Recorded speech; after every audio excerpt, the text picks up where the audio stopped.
काका जल्दी गाड़ी निकालिए, मुझे मीटिंग के लिए जाना है। जी मैम साहब, अभी निकलवाता हूँ।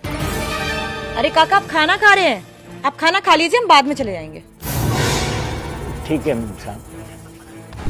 काका ये क्या, आप सूखी रोटी के साथ प्याज क्यों खा रहे हैं? सब्जी नहीं लाए आप? दरअसल मैम साहब ऐसा है, मुझे सब्जी बनानी नहीं आती और रोटियाँ मैं बहुत अच्छी बनाना जानता हूँ। काका तो आपके घर में कोई है नहीं जो आपके लिए सब्जी बना दे?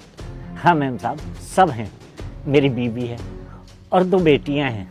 हाँ तो काका उनको बोल दीजिए, वो आपके लिए रोज सब्जी बना दिया करेंगी। वो ऐसा है ना मैम साहब, वो सब लोग गांव में रहते हैं और मुझसे जैसा खाना बनता है मैं बनाकर ले आता हूँ। अच्छा तो काका आपके लिए तो बहुत दिक्कत हो जाती होगी खाने के लिए।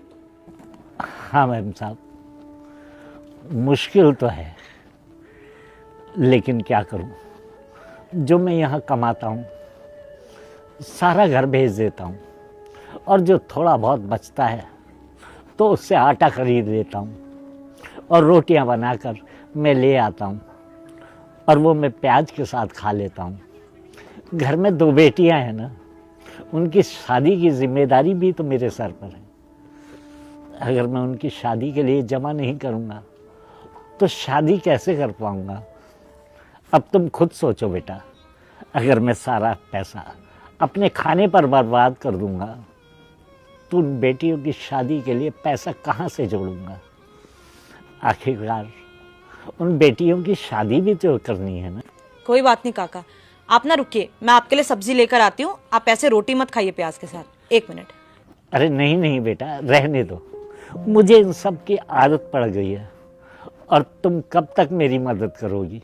और बेटा तुम मुझे 1 दिन सब्जी दोगी, 2 दिन सब्जी दोगी तो मुझे सब्जी के साथ रोटी खाने की आदत पड़ जाएगी और मेरी इतनी कमाई भी नहीं है कि मैं सब्जी भी खरीद सकूं। अगर मैं सब्जी में सारा पैसा खर्च कर दूंगा तो बेटी की शादी के लिए कहाँ से लाऊंगा? अरे काका कोई तकलीफ नहीं होगी। और आज क्या, मैं तो ये कह रही हूँ मैं आपको रोज सब्जी दे दिया करूंगी। अरे घर में खाना बनता तो है और सिर्फ मैं ही हूँ, तो कोई टेंशन की बात नहीं है, रोज आपको मेरी तरफ से खाना मिल जाएगा। कोई बात नहीं बेटा, कम से कम तुमने इतना सोचा तो सही मुझे खाना देने के लिए। बेटा अब तो मेरी आदत हो गई है रूखी सूखी रोटी खाने की, क्योंकि 2 बेटियों की शादी की जिम्मेदारी जो मेरे सर पर है वो तो निभानी पड़ेगी ना। ठीक है काका, जैसा आप कहें। आप खाना खा